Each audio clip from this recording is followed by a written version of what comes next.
Har biringiz uyingizda pul daraxti bo'lishini orzu qilsangiz kerak.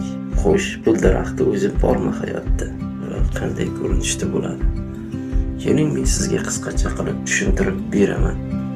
Buning ta'rifi quyidagicha. Oylik daromadingizni 10 qismga bo'ling va bir qismini asrab qo'ying va unga ehtiyoji bo'lmaguncha tiliga ko'rmang.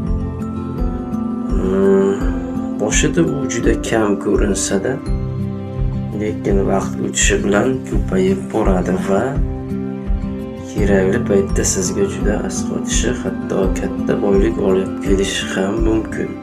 Bu daromadingizni siz daromad keltiradigan ishga sarflashingiz va undan katta foyda olishingiz mumkin. Bu boy ketish